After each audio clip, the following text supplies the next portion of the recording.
I think you have to understand you're in control. Facebook and TikTok and podcasts and YouTube don't make you do anything. Yeah. They don't make you do anything.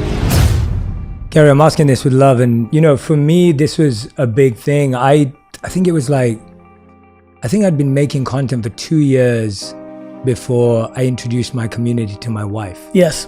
And everyone was like, Jay, you're married? Like, people had no idea because I just didn't talk about her because we just got married. We'd been together for a few years before that.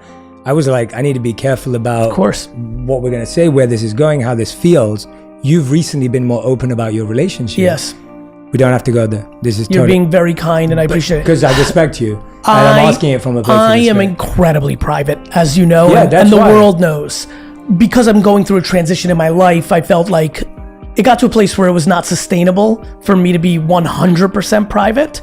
And so I've been a little more public. It is something that I'm desperately not interested in. Even the part we just talked about with my kids, it's not somewhere I want to go. I don't want to go. I don't want to talk about my kids. I don't want to talk about my personal. We can cut a little bit. No, I want you to keep this. Okay. And I'll tell you why. I want to remind people you're in control. Yeah. It's incredibly important and appropriate, and I appreciate, especially being very cordial for people to ask and things of that nature. But I want to remind people they're in control. Yeah. I want to provide value and put out things in my professional career. I'm incredibly private and feel that the world is entitled to what you give it. So when I watch people get upset when people get into their business, I'm like, you're giving them your business. By the way, you're leveraging your business. I don't want to leverage nor give my personal life to the world. I don't think that's the right way. By the way, I just think it's my way. So the reason I have a little bit to what you're referring to is it became not sustainable because it's been a long time and I was in a transit. It was the appropriate time. And I needed to just get some context out there. But it's not where I'm going to go. And that's what I was more interested by. To me, it's not. Listen, us being together, my brain goes into maximize the value at the highest levels because we have the opportunity to for as many people are listening. The takeaway there from my perspective is you're in control. You have a learning disability and you want to share it, mazel tov. You don't? Great. It took me back to something less serious. It took me 15 years of public life to say I'm not candorous. And it's hurt me in my personal life and it's hurt me in my business life. You get to share what you want to share. And I think people should be careful of what they share.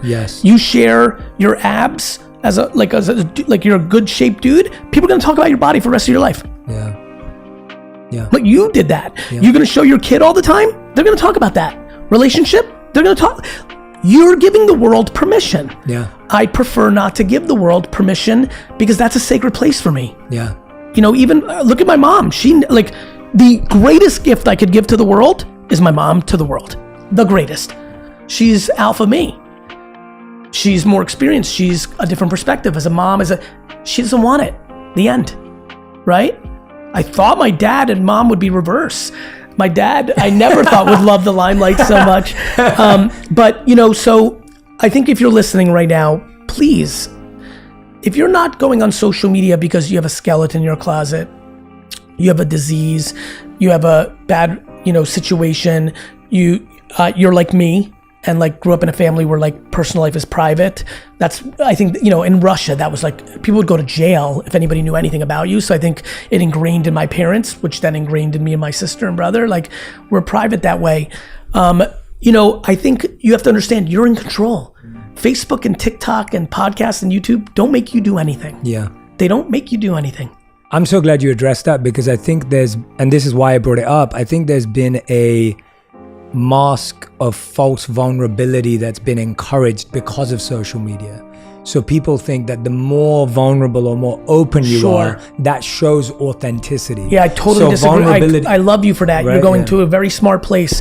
I would argue I see more lack of authenticity in the way that people are leveraging their family and personal life because they know it does well. I think the lack of accountability is leading to so much unhappiness. Life is so much better when you're this was my fault. Absolutely. You're in control. And so this was a wrap up to control. You're in control. You decide what you consume. You decide what you believe. You decide who you surround yourself with. You decide what you put out. Take on accountability. Yeah. Everybody wants to blame right now. The algorithm, they're acting as the algorithms are like hypnosis. And I understand endorphin hits and all that, but like you can delete the app. You can. Like, where's accountability in this? Yeah. Right? Yeah, absolutely. Like, we have alcohol, we have tobacco, we have drugs, we have weapons, and we have all sorts of issues, but most people play within moderation. That's on you. Yeah. And it's a tough truth, right? It's a tough truth. It's a tough truth. Especially when you're unhappy. Yeah. That goes back to why it's important. It's like the chicken and egg. It's like working out. Like, I got into better shape the last 8 years. Nothing comes less natural to me. Yeah, tell me. Nothing comes less natural to me. I can relate to you. Right? Yeah. But like, I was like, I just would like to live longer. Yes. I would just like to live longer. Yeah. And go figure. It's not apple cider gummies. It's not steroids. It's not implants. I've thought about it. I'm like, can I get chest implants? I put in a lot of work. I feel like Seth's good. Like, I feel like I've done more than Seth, but like my body type, like, you know, and I'm like, I probably haven't, but no, it's like eat well, go in the gym, do the right things. And so same for life, you know, whether it's meditation, whether it's exercise, whether it's therapy, whether it's good conversations, whether it's surrounding, you know, back to us not having the serendipity, you know, we've had some meals, we've had some interactions. They're always like, they're nice. We need more. I would like that. Yeah, and we'll build on that. I think, you know, I'm spending more time thinking about spending more time with more while doubling down on core, you know? You know, because I did a really good job in the last 10 years of doubling down on core, but I think being as busy and I love what I do, you know, I really do want to build out a more of a friend network. I want to take more people from lightweight acquaintance to solid acquaintance. I want to take people from acquaintance to friend, from friend to best friend. And so I'm on a journey like everybody else, but I think that, I think, believe it or not, and this is going to sound so crazy for so many, the world actually has so much potential for everybody listening to be the best time to be alive. Medicine and technology, and there's so much, but we're caught right now. It's like a hamster wheel. We're in the momentum of focusing on, you know, the bad. Yeah. And there's always bad. Yeah. The Holocaust was bad. Genocide is always going on. Genghis Khan was not a fun time to be a human. Yeah. Like, you know, like we are very bad at history. I was a really bad student, but I did well in history. Like, but that starts with you. What are you going to do about it? Because right now everyone's like pointing and feels like it's on someone else. Yeah. It starts with ourselves. I mean, when you said that and you brought up the Holocaust, I recently read Edith Eger's book, The Gift. She lived through the Holocaust.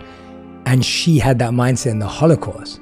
So she said the only way she got through it is she realized that she wasn't a prisoner, that the only prisoners were the guards, because they were prisoners of their own conscience. Unbelievable. That was her mindset. She's right. And you know, she's like over 90 now or even older. And it's like, it's just phenomenal that her, Viktor Frankl, who wrote Man's Search for Meaning, these two phenomenal books, if anyone hasn't read them, like they had that in that scenario. Well, that's the point I always make to everybody. Like, you know, the only thing that works for me is trying to contextualize moments in time. Yeah. And like, you know, our great-great-great-grandparents had it rough by comparison to the way we have it.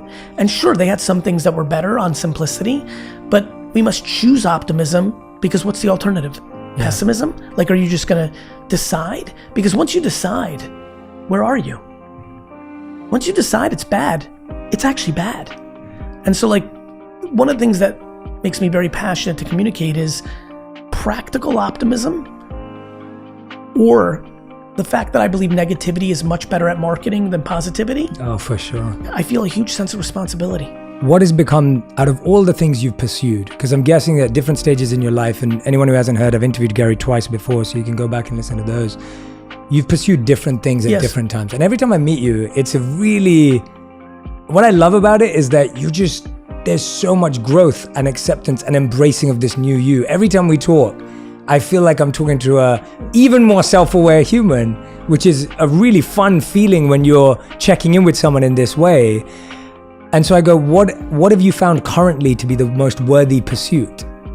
Like, what is it that you're pursuing that you've found worthy of pursuit? It's always been the same thing for me. it's almost as if I'm living two separate lives. The most worthy pursuit is I am wildly gifted at helping other people. And I'm incredibly comfortable of also being okay with feeding myself around my own interests. The most worthwhile pursuit, my friend, I think this is going to land with you, is the continuous balance beam that I walk on that is called equal parts selfish and equal parts selfless, and refining that skill set. And I think in the 3 times, if I may, off of your analogy, I think the beam is getting thinner and I'm still walking it. You know? Maybe the first time we met, it was like an Olympic beam or a high school beam. Maybe the second time was, my hope is that as I continue to go, I'll be on a tightrope across Manhattan and walk it easily, because me playing my game of entrepreneurship gives me so much energy that I'm able to deploy it in a positive manner at scale. And I find it fascinating. And so that is what I continue to go after. I love that. Gary, 40 minutes with you feels like an hour and 2 hours with someone else. Thank you, man. Thank you, brother. You're the best.